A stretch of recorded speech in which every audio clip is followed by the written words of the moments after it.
Ladies and gentlemen, Whoa! it's Mike and Sevi! and Sethi and Tim. Stafford! Yep, and we are Voxology Podcast. Yep. And guess what? What? People can see our faces now if they go to YouTube. We are on YouTube, Seth. Seth, you are on YouTube right now. You are on YouTube right now. What? On YouTube for now? Yes. Holy crap! Holy crap! Seth Theory. Seth Theory. That is not the form of acclamation we have instructed you That was a on. great Come response. on. First of all, it is. And you can't laugh at him like you are, Tim. I'm so 'cause sorry. You just It took me off encouraged it guard. now. Yeah, it did me too. That's pretty crazy. How about, gee, that's nice, guys. How about say that? Oh, and there's Mama Bear. Yeah, it's got Mama Bear. Yeah, Mama Bear's there too, which is great because YouTube gets everything. But for those of you not YouTubing, ladies and gentlemen, welcome to the Voxology Podcast. We are so delighted that you are with us. Yeah, we've had a couple of days of ice, so Seth has been home for a couple of days. Yes, and we are recording actually in the evening. We usually are in the afternoon, and so It's dark. I have a very murky vibe going in my house right now. Tim does too, actually, but the sun's less gone now. murky. Here's what's great, though. So in the interview that we're going to introduce in a second, Tim kind of does half his face like this at some points, and it totally looks like the girl from Blair Witch Project. So I had Blair Witch Project vibes. I should go stand in the back corner. You were just kind of half your face like this, and I was like, I could imagine a tear saying, "I'm so sorry. I'm so sorry." Seth Erre, how are you? How good? Fantastic. Do you want to, besides what you said before, do you want to say anything new to our sweet audience? Sweet on it. Sweet audience. It's my day's good. Your day was good? There you go. My day's good is good. It was good today, huh? Yeah, I have lunch with Seth today. He has a best buddy, Seth. He had lunch with. My son Nicholas is in big trouble right now. My son, Nicholas, who's his friend, Nicholas is in big trouble right now? Yes. I get hurt. Oh, you got hurt? Yes. Oh, we're not sure if that happens because he reports this quite a bit. It may have happened once, and the echoes are still reverberating, or it may have happened today. The mic, who is the big shout? Do you want to do a big shout out? Who is the Seth, the mic, and the Seven? Okay. Okay, ready? Do your shout outs. I go first. Okay, go ahead. Hey, you, okay? Okay, yeah. A big shout out to the Bear. Big shout out to Andy Bear way back in the wow. day. Yes. And the mic now. I'm going to do a big shout out to Brenda, who does all of our website stuff, and she's just been amazing, an amazing friend of ours. Tim, who do you shout out right now? I'm going to shout out our buddy Gombus. What's up, Gombus? Yeah, Gombus. Yeah. So there you go, Seppi. That was some shout outs. Good crew. All right. We're going to shout out a new friend today. Before we get to the interview that we have, We got some business to cover. we got some business with a Z. Biz. Yes. So, first of all, big announcement. And Tim, can you put this in the show notes as well? Maybe. If you are a patron or tithely supporter of the podcast, we are doing an exclusive Patreon or tithely audience exclusive in Orange County exclusively. No, Tim and I are coming down to Orange County February 24th in the year of our Lord 2023. And if you are a Patreon supporter or tithely supporter and you are in Orange County or will be, would you, and you're interested, this is going to be a Friday night. We're doing it either in a home or an event center, depending on how many people show up. This is a night of appetizers and drinks and conversation, getting to know each other, getting to know the community. If you are interested, I need you to send me your email address at hello@voxpodcast.com and just send us your email address and say that you're coming because we need to count for all sorts of dinner and seating and whether we'll host it in a house or somewhere else. So if you are interested in that, please would you email us. For those of you who are not Patreon supporters, we have other things in the works. This is just an appreciation dinner for some folks who have been super, super generous to us over the 7 years we've been in existence, and this is just a way to say thank you. So February 24th, email us, hello@Vox Podcast. Or do they do Voxology Podcast? It's Is it Vox both? still. It's Vox still? Yeah. Sure. We because we can't stray too far from our roots. Yeah. The second thing, before we get to our interview, is got permission to read a critique. Oh. Now, this critique is about as gentle and generous as you can imagine a critique being. So all of this, this is a template for critiquing. So I just want to applaud the critiquer. I ask permission to read it, and then Tim and I will defensively and aggressively respond. No, not at all. Hey guys, love your thoughts and rants and theological biblical meanderings. I am a fan, but. And then it's like a capital B-U-T, but. I got bad. Thank you, Seth. I got bad vibes from the Left Behind Revelation show. Oh. I resonate with your feelings, but guys, come on! Exclamation point. It was kind of hostile! Exclamation point. Not cool. I'm no longer a dispensationalist and haven't been for nearly 20 years. The only reason I ever was is the same reason most, quote, normal people ever are. They just don't know better. Dispensationalism is likely all that got peddled in their unfortunately anemic marketplace of theological ideas. Just maybe think about what kinds of people those are and what kind of thoughts and #feels they have about dispensationalism. Probably is more than just ideas and a framework for them. They have friends and family they love and pastors they submit to that believe this crap. As messed up as it isn't a cult. It does require some thoughtfulness and patience and intention when navigating relationships in which dispensationalism become a bedfellow. Now, maybe wonder if these kinds of people I'm describing maybe ever find their way into your audience.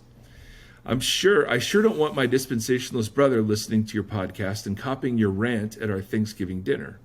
Aunts and uncles would choke on their dentures, man. Maybe this all falls on deaf ears because you don't have new listeners that don't already understand all their S-word theological baggage, and I understand that. Please don't take this as a complaint. I personally was not offended and feel the same, but you talked about how dispensationalism has fostered certain kinds of elitism, and while that is undoubtedly true, I smelled a touch of elitism coming through my AirPods as you all were assessing it.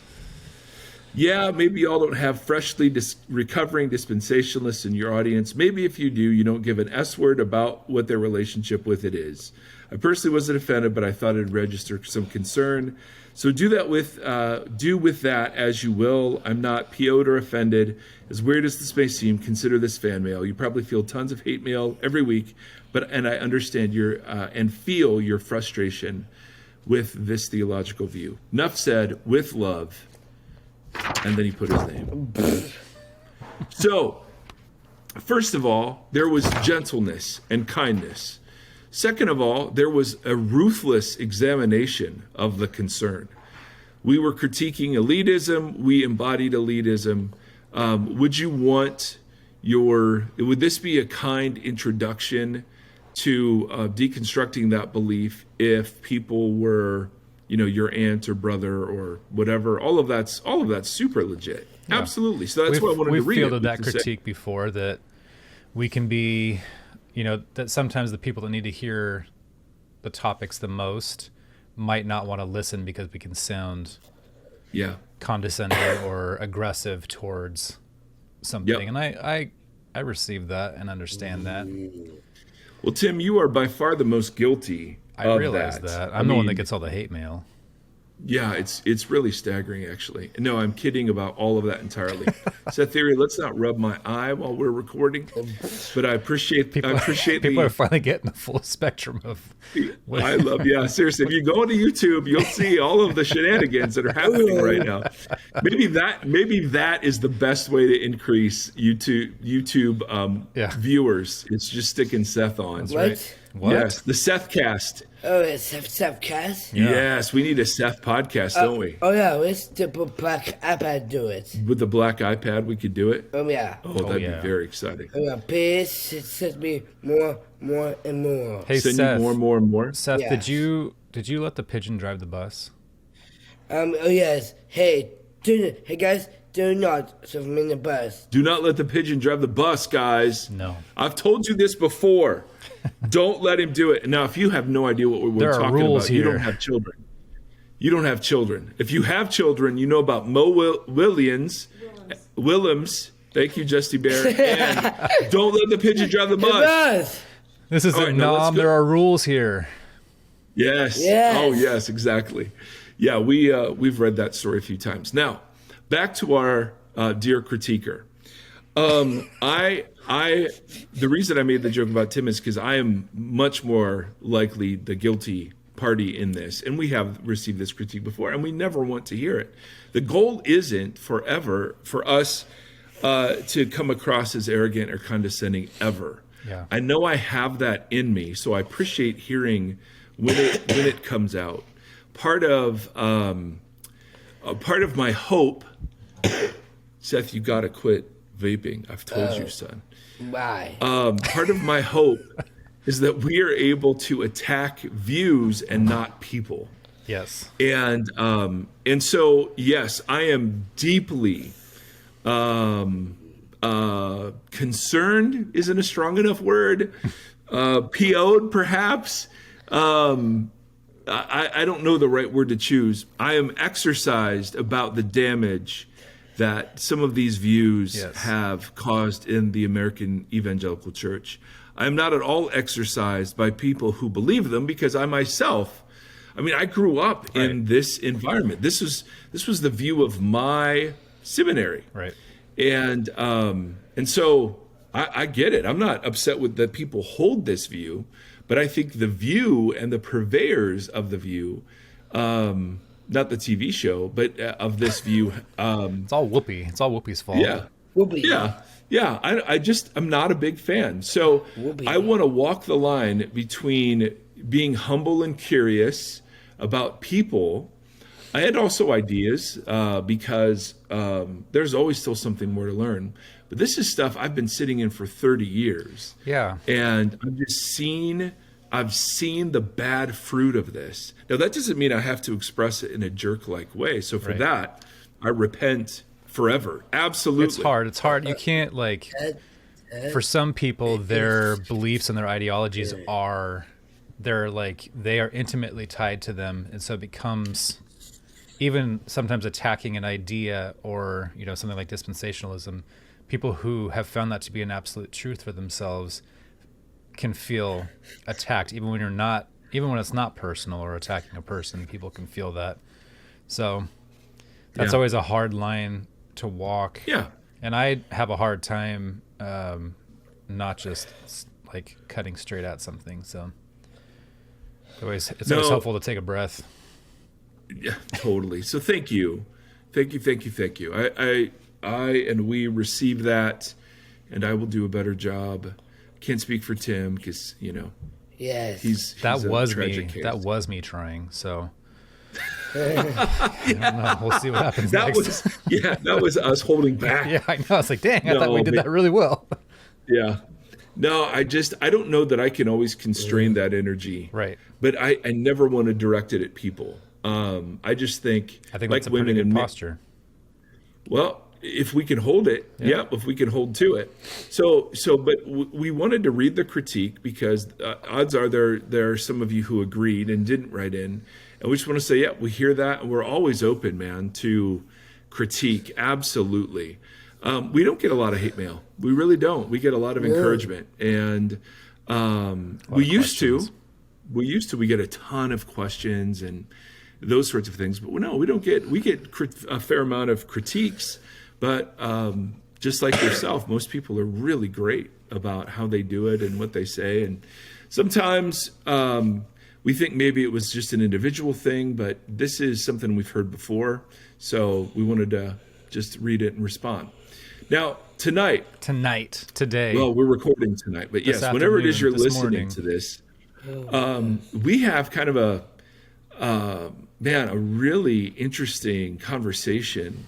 So Tim and I refer to our mutual friend Kevin a lot. Kevin has been a dear friend of ours for years and years and years, and has been central to the podcast in so many behind the scenes way. But he introduced us to a friend of his named Nick, who founded and is the CEO of something called the Institute for American Policing Reform. And Nick we spent an hour and could have spent several hours, right, talking with him about this. Yeah, it feels like we scratched the surface of like quite a bit more.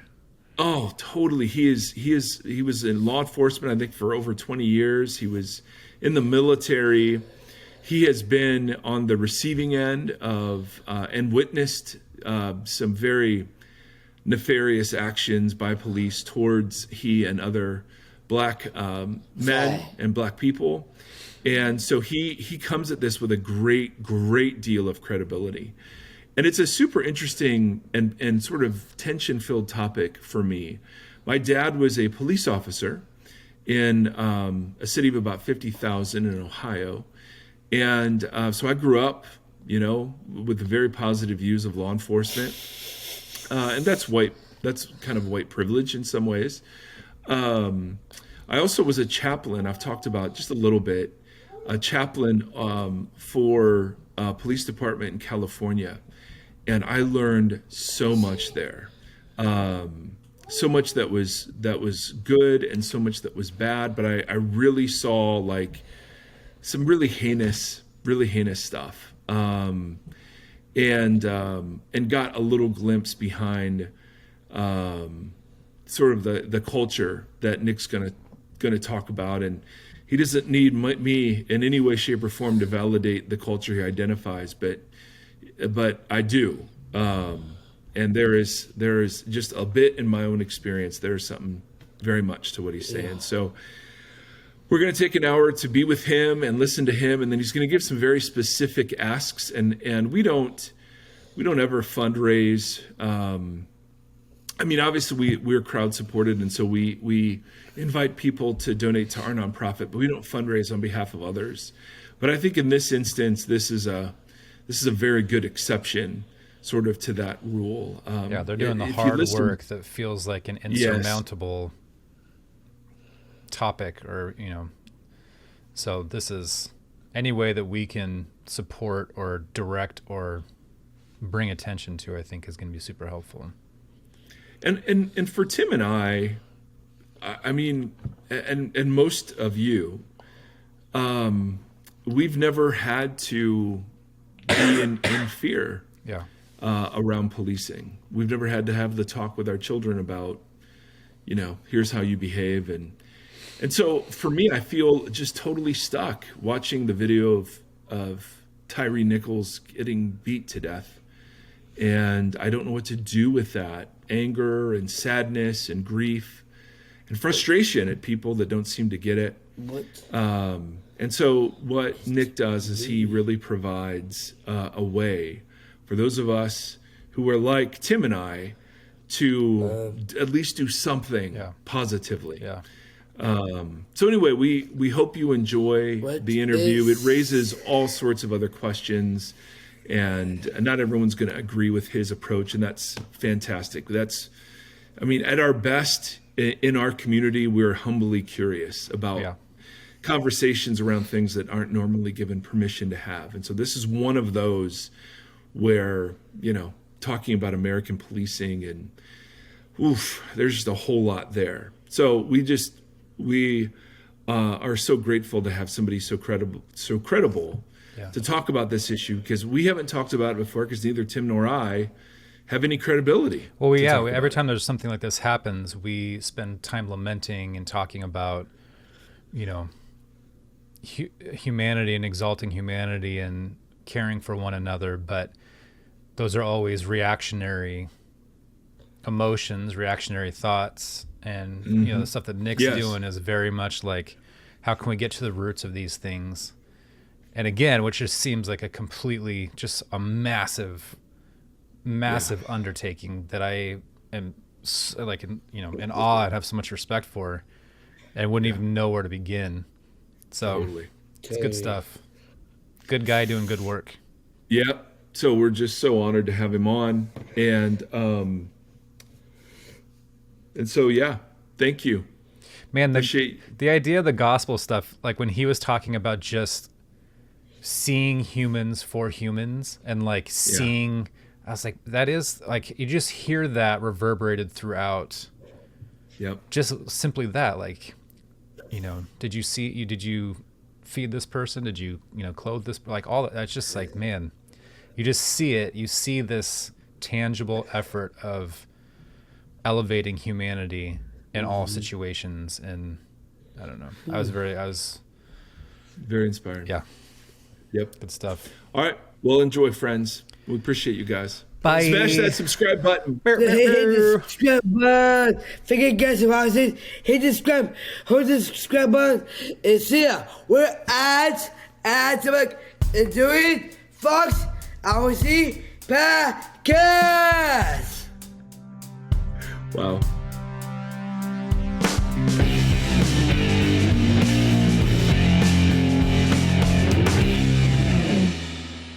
Hey, everybody. We are so delighted to have with us a friend of a friend. Our mutual friend has introduced us to one of his friends, so he is now our friend. His name is Nick Sensley. It's a circle of friends. Dude, and friends are friends forever. Right. If the Lord is the Lord of them, absolutely. Yes, indeed.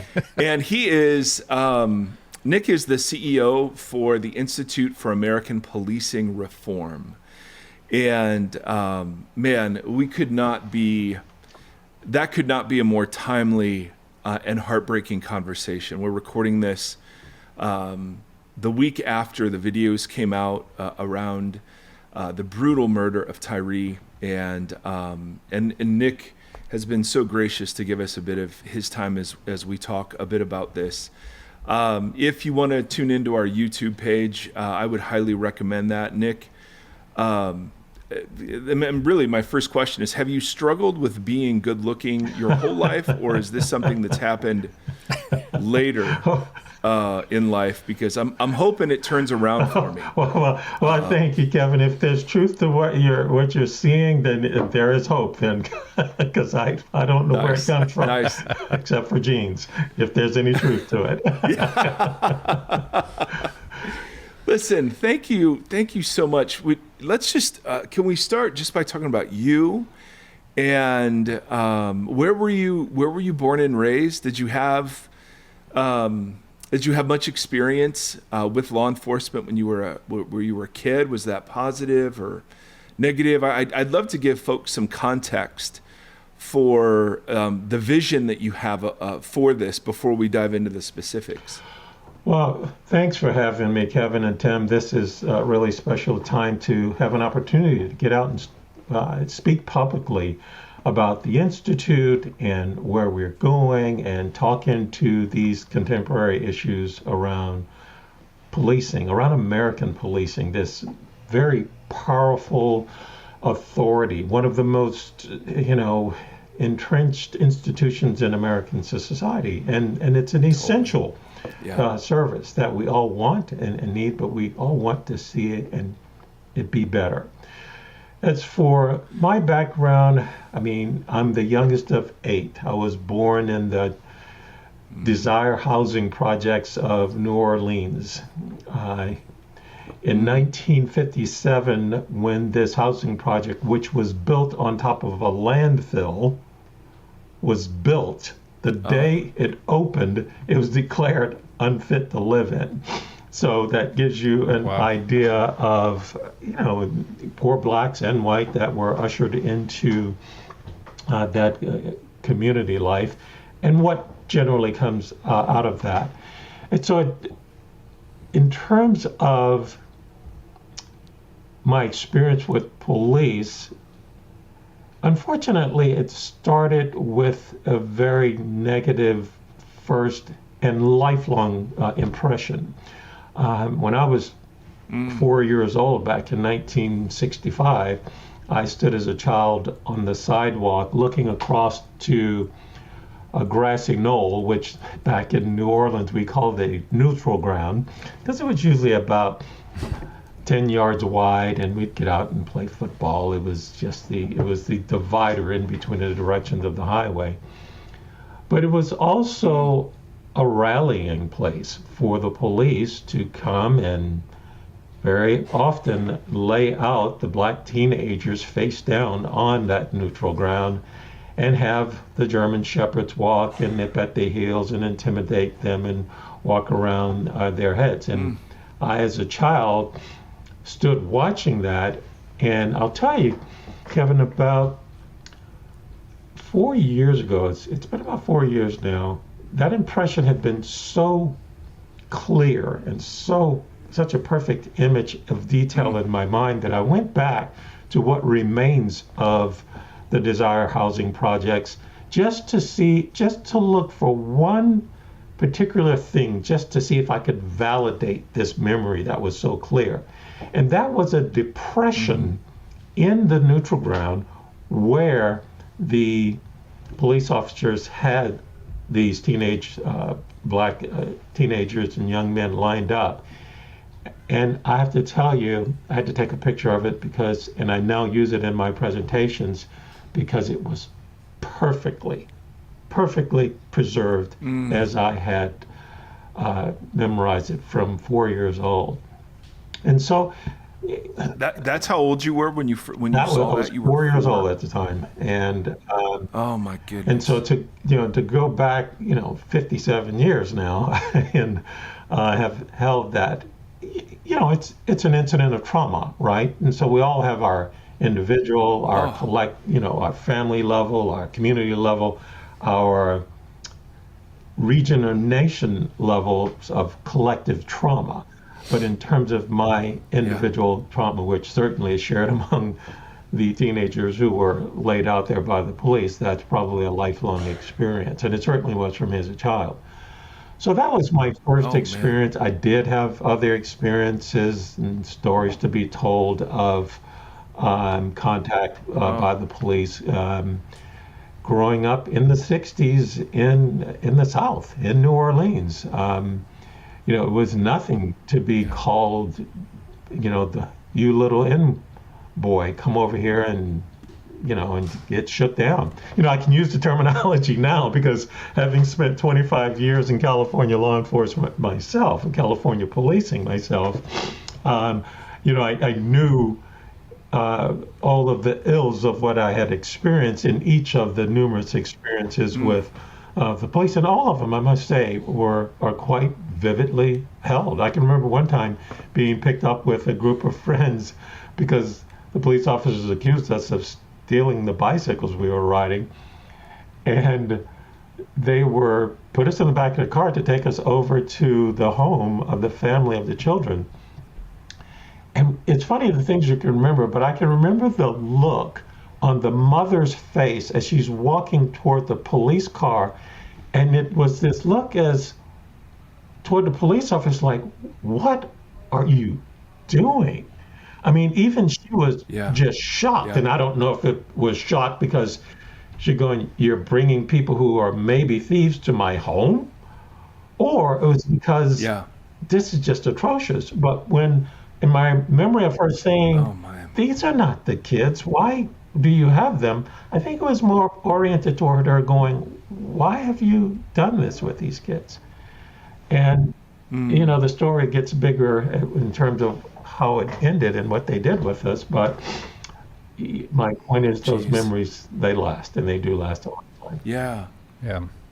Nick, first of all, as much as I enjoy having you call me Kevin, because that is a compliment, I'm Mike, and I put Kevin's friend down. Mike, I'm sorry. Experience credentials. I look at his screen. No. First of all, I've been called worse. Sorry, brother. I've been called Karen, and so no. I'll take Kevin all day, but I didn't. No, that's all right. I called you Neil in a text to Kevin. I said, hey, we're going to interview Neil. He's like, you should interview Nick too. So it's totally mutual.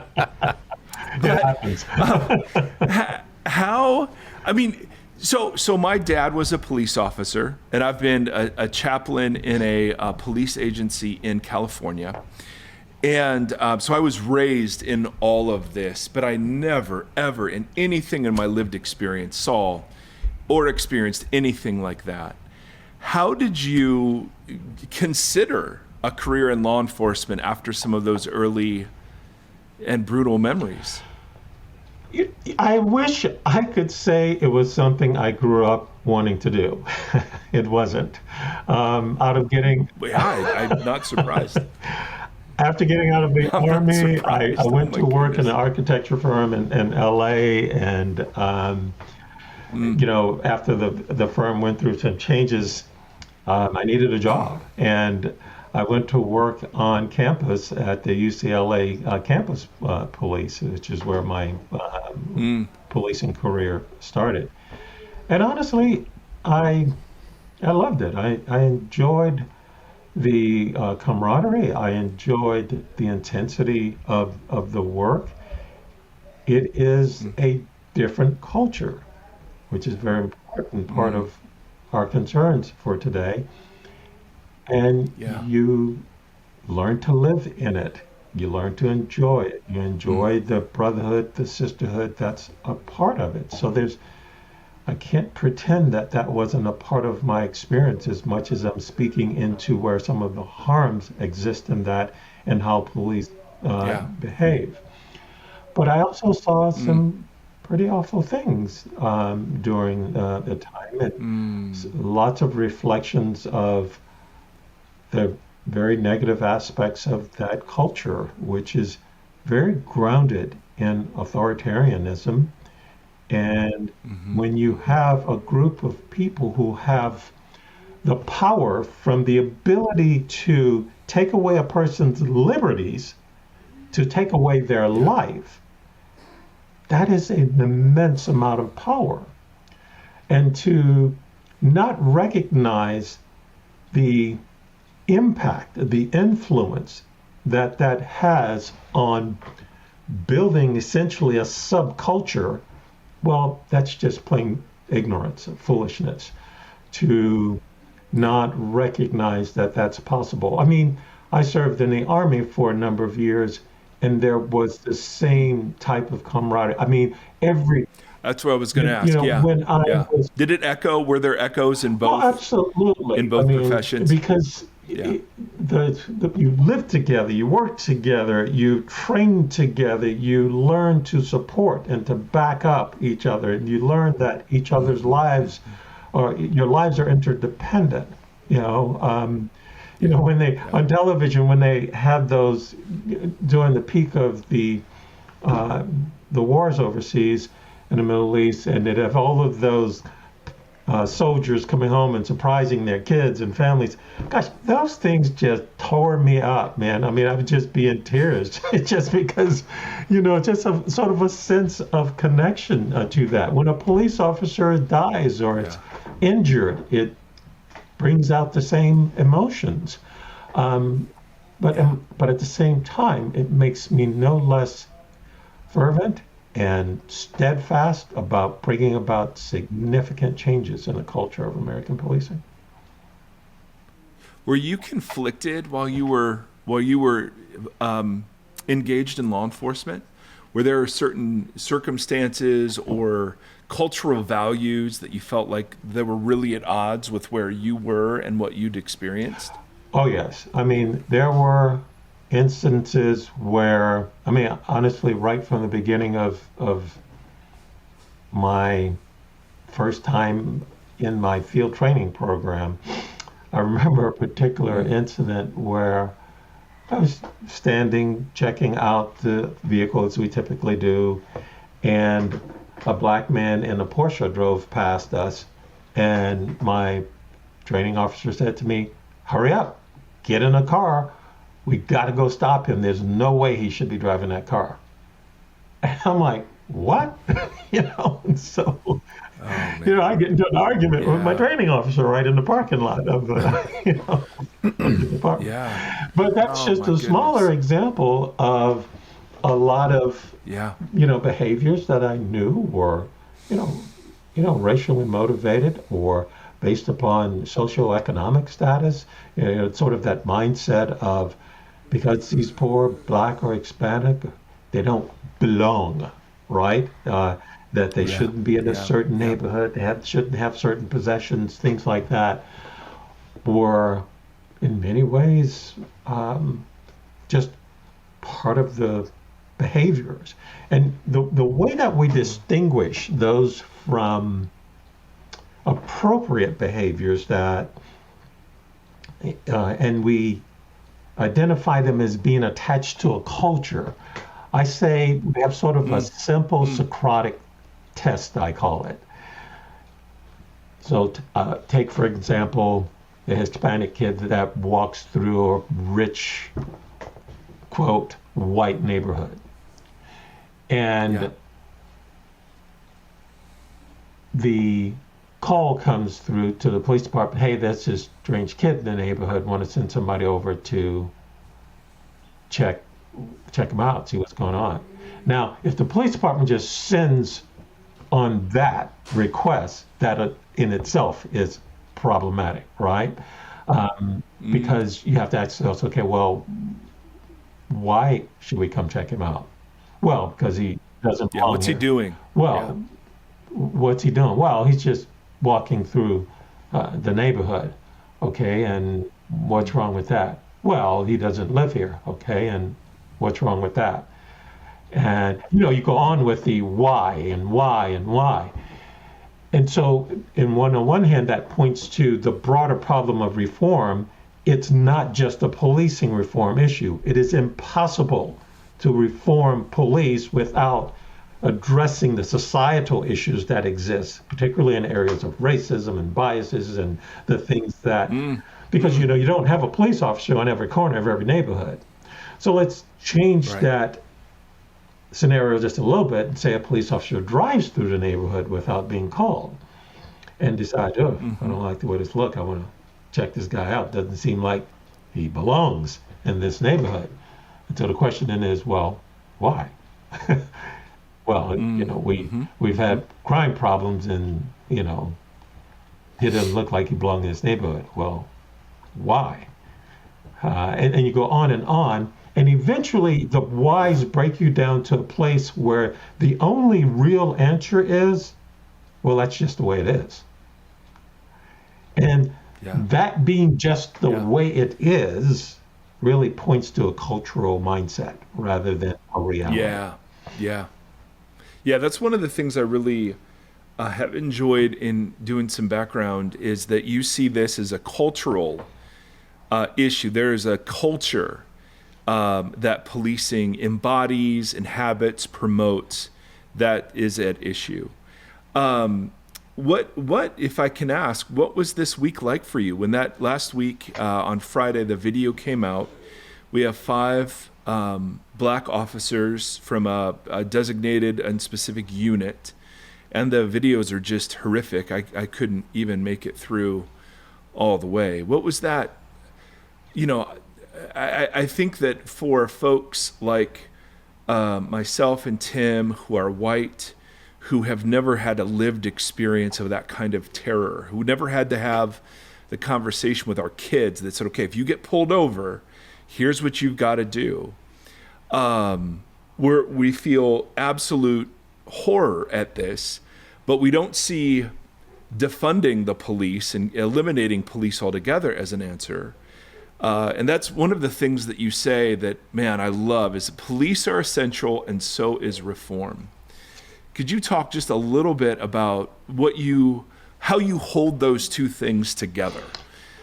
Because again, you see that video and people are just crying out, listen, it's the police are the problem. We need to get rid of them altogether. And you're saying, no, there's a culture here that needs to be examined. So I'd love to hear your thoughts a little bit on what it was like to see that video, and then how does that lead you to still believe that policing is essential? At the same time, calling for the reform that we all know is needed. Well, Mike, I tell you, we stand by police are essential, so is reform. More than just being a motto, we see it as a value position. Policing and police are absolutely essential. And I want to make it really clear that I believe that the men and women who serve in that role are serving in an essential, valuable, needed, and treasured capacity. we cannot eliminate policing. Our society can barely go a day, a moment, a minute without proving that to be true. But the reform is equally as essential because we need to elevate that role to the position that it deserves to be in with the appropriate approbation, the approval, the trust of the people, because they believe that these peace officers, the way that we prefer to think of Right. them, really deserve to hold that immense amount of authority that they have.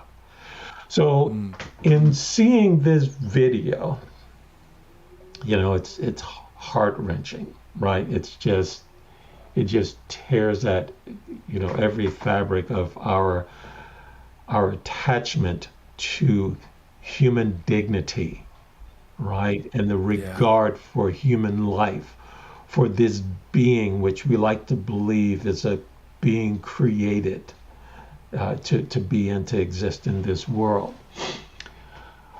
From the cultural perspective, we could not have received a more explicit and validating point that this is a culture problem. Because race is, in fact, still a part of the picture. We cannot take away the fact that a black man, without any apparent probable cause, was stopped. So, in the policing vernacular, he was guilty of driving while black. The police department, the Memphis Police Department, has said they have no apparent understanding of what was the probable cause to stop and detain this individual. Not only did they stop and detain him apparently unlawfully, but they went right at him, very aggressively and unlawfully. And so, let me give a definition. The IAPR, the Institute for American Policing Reform, definition of police culture, because this is part of what I believe is missing in the landscape of discussions. Everybody's saying we need to change police culture, but changing culture is extremely hard, but we believe it can be done. But man, let's try to understand what we're really talking about so that we can approach it with the heavy lift approach, a very strategic investment in changing this problem. So we believe that policing culture is reflected in the enforcement officer's behaviors, attitudes, and customs, right? So in American policing, culture is rooted in a very unique authority that grants immense powers that range from limiting freedoms to using deadly force. So it's this authority that propels a very powerful group bonding. Remember, I talked about that bonding that occurs, but I got to tell you, in police work, I really believe it is significantly stronger than even in the Army, right? Because these are the folks that have that day-to-day immediate authority to seize upon freedoms and life. That's a powerful scope of authority. So with this powerful group bonding really throughout American systems of policing, right? Police, one state will regard a police, and you probably with your dad, when you went somewhere, he told another police officer he was a police officer, you could automatically see the barriers go down and the camaraderie step in. I have traveled all over the world. I've been in over 40 countries. And everywhere I've mentioned that I was a police officer, immediately walls go down and relationship and bonding steps in. So an American system of policing, which is unique from many others for sure, these shared attitudes and practice and customs and the basic underlying assumption, right? So I described the basic underlying assumption to you before. If he's black or Hispanic and he's in a rich white neighborhood, he must be doing something wrong or being there for the wrong reason. Yeah. That's what's called a basic underlying assumption, right? And so these basic underlying assumptions of these very high authority public officials tend to form these intangible and very powerful operating principles that essentially represent core values. And they're not spoken usually. Well, it's even when those values are, and usually when those values are unwritten and only understood as just the way it is. Why? Well, that's just the way it is. That's so good, yeah. So the just the way it is culture of American policing is what you're really going after in the heart of your work. Very much so. Would you say that's a fair very statement? true. Yeah. Good way to put it, because it's just the way it is that is reflected in this atrocious behavior that we saw with Tyre Nichols. Yeah. I mean, listen to the language they used. Listen to the attitude. You know, I tend to look at this with a very forensic type looking to what I'm seeing, right? So, for instance, I give example of at the vehicle, when they're still struggling with at the vehicle, they have one of his hands behind his back, and they are yelling, "Give me your hand, give me your hand." Well, his other hand, which was free, was lifted up to the police officer. You can see a hand come down from the police officer and then retracts. And so I'm asking myself, why didn't you take the hand that was given to you? Right? And so there, I don't want to get into analyzing that particular tape, but it just gets my blood boiling, right? Because I have had fights with individuals bigger than Tyre Nichols, and I took them into custody by myself. You know, I'm a big guy. I'm 6'4", 220 pounds. It definitely at my peak when I was in policing. But hey, come on, this were 5 big old dudes. You can't tell me why they can't take this individual into custody. I'm sorry. Yeah. And why did he run? Why was he afraid? Because one of the things that bothers me, it really tears at me, of the people who said, well, why didn't he just cooperate with the police? Why didn't he just go along with the game?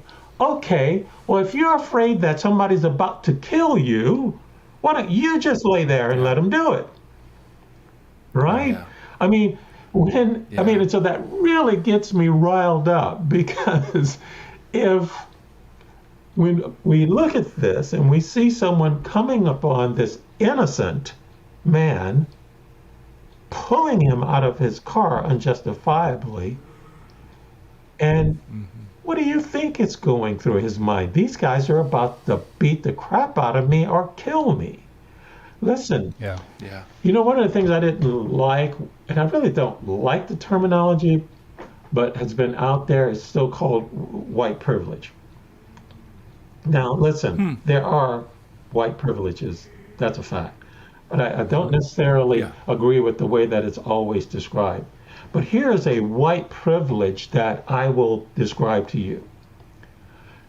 Most white fathers have the privilege of not having to tell their sons, when you get pulled over by the police, this is what you need to do, and literally have to drill that into your son's psyche.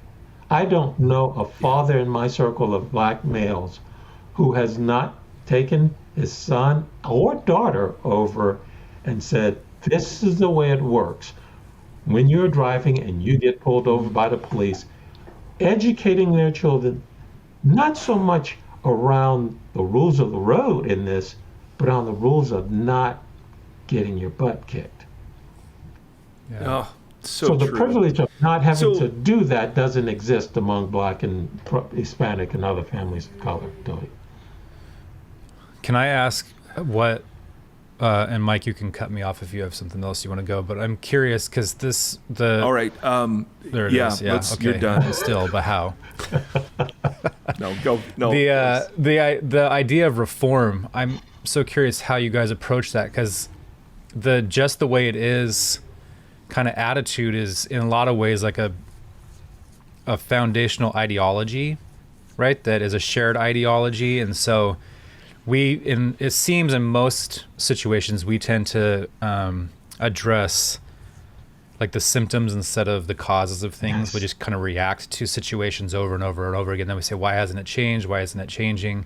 So I'm so curious how you guys approach reform and lasting change and changing the ideology or changing the conversation, or however you guys look at it. I'm so curious as to what that looks like. Oh, great question, Tim. And so let me compare and contrast policing to, say, a private corporation, right? In a private corporation, most really good private corporation, they know, understand, emphasize, talk about very specifically their culture in very clear terms and terminology, right? Yep. This past week, I had my team, we had a group meeting. We talked about the culture of IAPR, our values, our work ethics, etc., and what we're trying to maintain. That doesn't necessarily happen in policing, particularly around the broader culture. But the point I want to get to is what you are actually getting at is, man, that's really hard work, right? And so I have to empathize with some of my contemporaries out in the field who say, Nick, I'm sorry. I'm all about just shutting down all these police departments and starting all over again. And you know what? That's probably what it would take to totally change the culture of American policing in the fastest and the most expeditious way. But it's just not possible, right? I mean, if there was any way conceivable, right, to change the culture of American policing by shutting everything down and starting all over again without there being mass chaos, havoc, death, mayhem, and all the things that would likely follow, without that, I'd be the first in line, right? And so because I realize how difficult it is to do it. So what we have to do that we believe is different from any other approach to reform is that we have decided that we would approach this much more comprehensively than has ever been done before. In the past, when reform has been claimed to be a part of the process, it's primarily focused on standards and training and on accountability. Yep. Right? Whenever a police officer screws up, oh, they need to be trained better. We need more rules. We need more policies, and that's going to fix it. And then we can check a box and say we are reformed. Right? Well, that's what body cameras were supposed to do, right? It plays to the idea of if we watch them, they're going to behave. No evidence of that. Right. No evidence of that being something that reforms. And so what we are saying is that we have to broaden the scope of the change to get as close to transformational, that is just upheaval level change as you can get. So we are constructing reform on top of 5 key pillars. We're going to, first of all, make it from the level of community engagement and education. In other words, we want to engage the community first and foremost in a reform.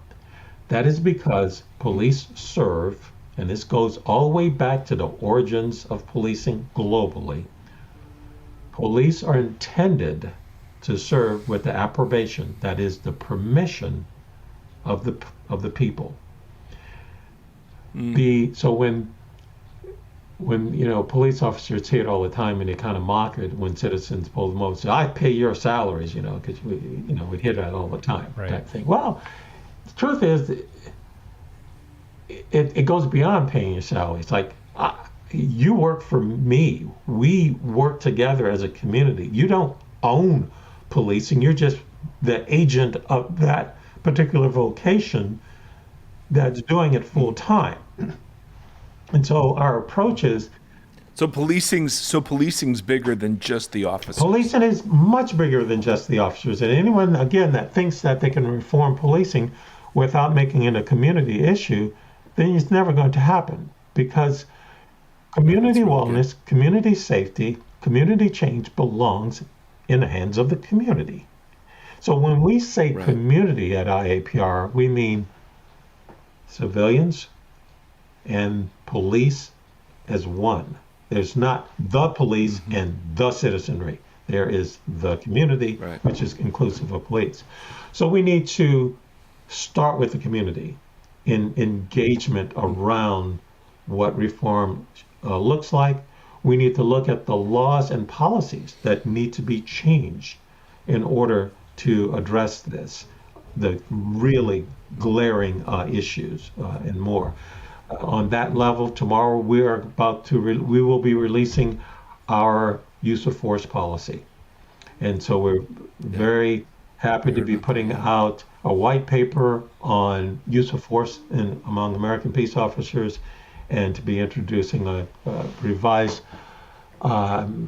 model standard for use of force policies across the country. And we know it's going to ruffle a few feathers because it's built upon the issue of necessity. And that's not in very many laws in the United States. Right after the murder of George Floyd, we did in part with some of our legal partners, we did a comprehensive search on the status of use of force laws throughout the United States. And at that time, you know that there are 7 states, and they've changed, not all of them. There were 7 states that had absolutely no laws whatsoever on police use of force. So that essentially means it relied upon the department policy. And in every state, there's departments that range from several hundred or several thousand down to 2 or 3 officers. You could have a department where some chief said, hey, you look like a fine, strapping young person. Here's a gun and a badge. Go out there and do well. Not to mention, not even a requirement to be sent to academy. But no laws. And so, I say no laws on use of force, including deadly force. Yeah. So laws and policies, we have to look at those extensively. We have to look at police accountability measures, all of the policies in that. How is it that a police officer can beat up and brutalize somebody in one state and go across state lines and get a job in another state? Part of that is in the lack of transparency in what goes on in the police officer's background. Do you know if the President of the United States is subject to higher transparency than many police officers throughout the United States? In California, for example, Peace Officer Bill of Rights protects police officers' records. That's right. I remember.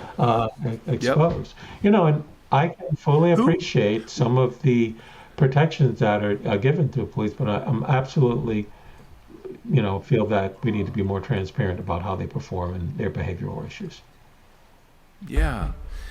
Where do you find the most resistance to some of these ideas? Because I can imagine you can talk about community policing all day long because that's phrases out there, but there's been such breach of trust in some areas. How do you even establish the will for some communities to see themselves as partner with law enforcement? And then secondly, do you find unions difficult to work with? Are they hesitant? Is it the administrations of like city councils that are the difficult folks to work with? Is it all the above? Are there any places where you're surprised that there's resistance to reform also? I know that's like 3 questions in one. Well, it's a good question because first of all, we are not finding great resistance. We have 3 pilot areas that we're working in. I'm just going to call out the states because I don't want to call out the departments just yet until agreements are signed out, but looking up in Virginia, in Texas, and in Tennessee. And these are programs using your principles, working using your values. Our principles. And we're not finding resistance to where we are going because, listen, I fundamentally believe that the average police officer is not afraid of reform. And I don't think that's being naive because I think when they hear that our intention to elevate policing, listen, it's not about defunding the police. And if you go about reform our way, it's going to cost more because they need more training. The average length of training for Um, for a police officer in the United States, it's 10 and a half weeks. And I got to tell you, Mike, your barber is required to have more training than that by 3 or 4 times. Okay. Yeah, and they have much less authority. Okay. Yes. Absolutely. So yeah, that's yeah, crazy. I know most people are shocked at that. And then you have some places that are great that have 6 months training, which is good. But 10 and a half weeks is just insufficient when the vast majority of that is focused on, more on tactics and training and behaviors than it is on education. It's a training experience for the most part. I always say that training leads to rote mechanical behavior. Education leads to thinking. We need more education in our policing. Well, Nick, I was just shocked that I would be in the car with 24-year-olds and we would be called to a domestic violence dispute. And these 24-year-olds would be arbitrating between a wife who's outside and bleeding, a husband who's got a kid inside. The children are screaming all over the place. The neighbors are standing around the house. How in the world is a 24-year-old, equipped in that scenario to de-escalate? I mean, I hardly saw any de-escalation training in my experience there, or tactics. I mean, that was not the first move. Officer safety was always the first concern. And so I couldn't agree with you just on my very limited experience. I was just shocked because these individuals are called to be therapists and marriage counselors and substitute fathers and mothers. I mean, it's just insane the expectation we have on some of these folks. It really is. And, part of the reform process really is a deep, deep dive in what it is that police officers are asked to do. When people say things like defund the police, I'll tell you, I haven't met a police chief yet who would say, if defund the police means that you are coming into my department and you are taking out all of these things that have been piled on us throughout the years, homelessness, drug abuse, illness. just mental illness, on, and you're going to take the funding that's attached to that out, then go for it. But there's one warning. There's no funding attached to it. All of these things have just been lumped onto us. So don't talk to me about defunding me and just taking away funding without taking away a demand for service response. And so what we are trying to accomplish is a much better balance. We would love to see so many things that have been piled onto policing services over the past 3 or 4 decades taken out and put into more appropriate community-based response, and with a real attachment to solutions, so that we can decrease the amount of police intervention into spaces that are likely to escalate. Yeah, we want police to have great de-escalation training, but we would just prefer that they not be in these scenarios in the first place. I'll give an example of that. I have a position That's so good. that I would like police officers at schools, but not in schools. Okay? Here's the difference. I don't mind the issue of preservation of safety and things around the school, which could still be handled by private security, by the way. But police officers in school, in my opinion, is problematic. And I know for those who are hearing this, there's going to be all sorts of twisted faces over this. But listen, if you look at the statistics attached to particularly black and brown children, the statistics, along with the introduction of cops in schools, the introduction of those children into the system also went up. Think about it logically. Wow. When the teachers would say, Nicholas, Hector, I'm going to call your parents to come and deal with you because you're being a pain in the butt and it's not the right place for school. Well, now it's, okay, fine. Call a school resource officer because I feel threatened by you and this is just ridiculous. And so the kids going, what? Next thing you know, the police are involved. The kid's giving smack to the police officers, and the whole thing gets escalated. Next thing you know, that kid is being introduced into the system. And I'm not exaggerating on that, right? Yeah. And so, while I don't want teachers to bear the burden of being security in school, I also don't want schools to be a pathway into the judicial system for children. Right. And so we need, That's so so an good. example of what I'm saying in terms of reform that affects the community at large is we need to take a look at what we need to do to better secure our schools and reduce the threats to our children by not having police officers be disciplinarians also in the school systems as well. Yes. That makes total sense. So the vision is to take these 5 pillars that really build a different culture and to pilot these in various cities or municipalities around the country to show the better fruit of that culture. Is that kind of the vision at this point? Yes, we are approaching this through what would be called a design thinking approach to change, right? First and foremost, realizing that this is a heavy lift, significant transformation process that has to occur. And so the only way to do that is to test the theory of change, to test the activities that are attached to that theory of change, and to have that constant monitoring and evaluation of the process, right? So you start, in effect, experimentally, and then you expand, right? So you in effect, you model, you test, you improve, you replicate, you expand. And it's a cyclical process that goes into that. Sounds like my wife's life. But yes, go ahead. But the problem with that for nonprofit that needs public funding and individual funding is to support that is, and particularly with grant cycles and things like that, people have a mindset that's about 3 years long at most. Well, come on, what are you going to do in 3 years to change something that's the most entrenched culture in American society? Right, so we're going to do our best to try to get funding and support to allow us to continue this in an evidence-based, a research-based. That's why we are an institute.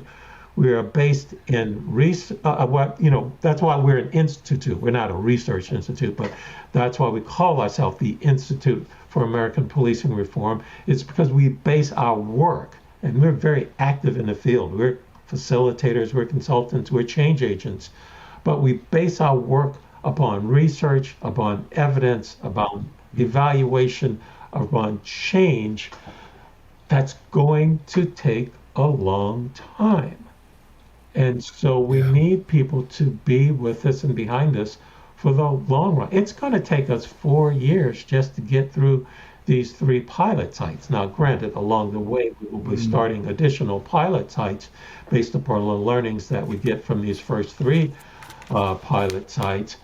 But man, this is a long haul piece of work because as Tim was pointing to in his question, I heard you, Tim, brother, you were saying, Nick, man, this is a heavy lift you guys are taking on. I heard you loud and clear. Yeah. Yes, it is. Yeah. And we are going to accomplish it if America really wants to get on board with it. We talked to some Canadian researchers about a year and a half ago who wrote a wonderful paper called Change or Be Changed. And they were talking about the difficulty of changing policing.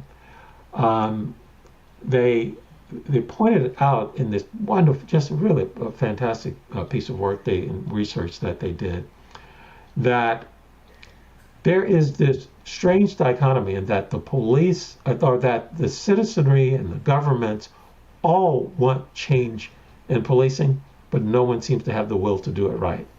No one seems to have the will or the patience or the investment that it's going to take to bring about the significant change.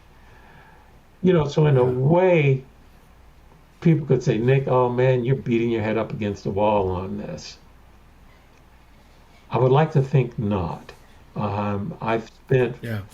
I took this on at a period in my life where I had been in the field of service for over 40 years, from being a soldier to being a peace officer to working in private sector, working in nonprofit sector, working as a consultant and developer around the world. This is not just a job for me, because I'll be real honest with you, I did not want to do it. This was a calling. And in many cases, a literal, besides a spiritual calling, where people were calling me saying, Nick, what are you going to do about this? And the words that were repetitive from everywhere around the world was, I can't think of anybody more equipped to take this on to you. And I got to tell you, it was almost scary, to be real honest, to be hearing the same words resonating across my network of friends and people around the world. And if that's not a calling or a sign or an indication of a calling, I don't know what is. Totally. And I have just a. Oh, I'm sorry. well, and I just said it. When I started, within 3 weeks, I had 2 of the world's largest law firms and 2 or 3 dozen of the most fantastic people I've ever worked in saying, we're in. What do you need us to do? I love it.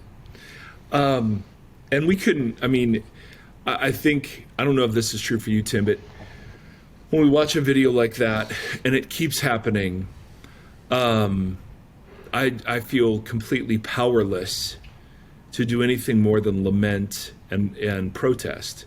And I just don't know what concrete steps look like. I don't know what to say when somebody says, oh, well, that beating wasn't racial because it was black men who beat a black man. And just real quick, how do you respond to that if somebody says that? It was entirely a racially motivated incident, entirely racially motivated. Yeah. I would not back down from that up against any argument, right?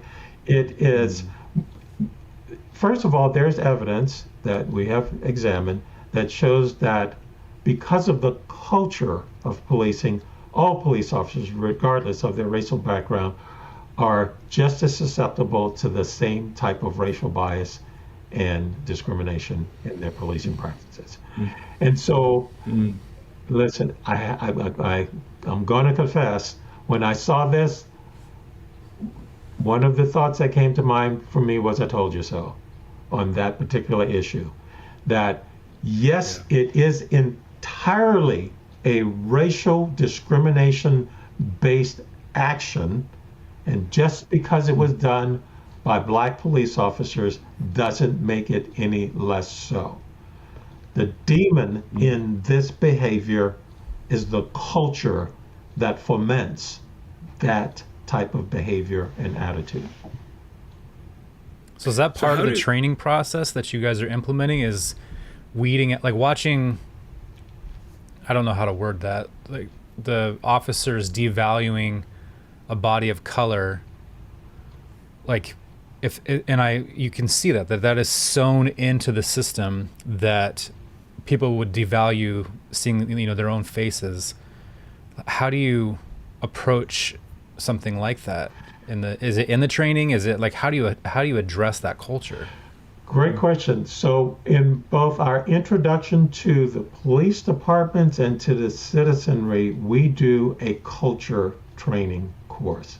It's an all-day course, which quite frankly could be 2 days, of examining culture and working with the department to do internal evaluation and understanding of what their culture is, and really calling out the hard issues, the things that they see as their culture and the things that the citizens likely see as being a part of their culture, right? Identify it to change it, right? It's like, in AA, the first thing you do is, hello, my name is Nick, I'm an alcoholic, right? Let's identify this, right?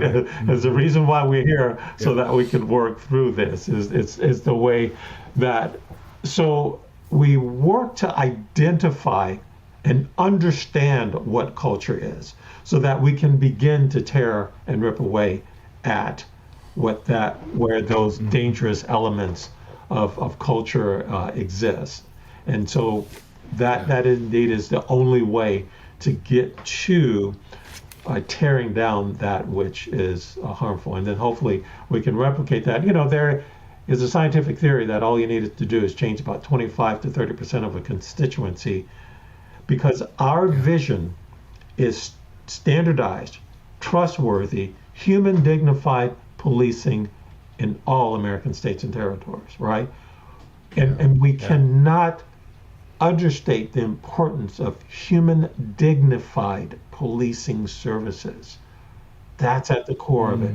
I see a human being, regardless of any other characteristics or identity issues or social standing. I see a human being, and I'm going to have to respond to the circumstances brought before me with that human being, but I will never, ever forget that that is a human being. Listen, we know that in policing, there will come a time when it is absolutely necessary, keywords here, necessary, for a police officer, a deputy sheriff, a federal agent to take a person's life. But because they have to make that awful decision, it doesn't mean that they value that life any less. What we want it to mean is that there was absolutely no other choice given the totality of the circumstances. That's why in the police department, after those type of shootings, they send officers off to for psych evaluations and counseling, because it's a hard thing. Man. So one last question for you, Nick. What do you guys need? And you guys meaning the Institute. How can people like us funnel this sort of angst, anger, towards something positive, towards something concrete? So I'd love for you to just talk about what the needs are for the Institute and how can people get involved? Thanks for asking that, Mike, and the opportunity for me to speak into that. Fundamentally, we need people to truly advocate the comprehensive police reform that we are forwarding. We want people to speak about us, understand us, to know us, to be advocates on our behalf to their community leaders, to their police departments, to their state, right? Because we can't go to 18,000 police departments, but we can go to 50 states, right? Yeah. So advocate for us. Understand this. Go to AmericanPolicingReform.org and learn about us, hear about us. We're still building out our website and getting information out there, but understand who we are.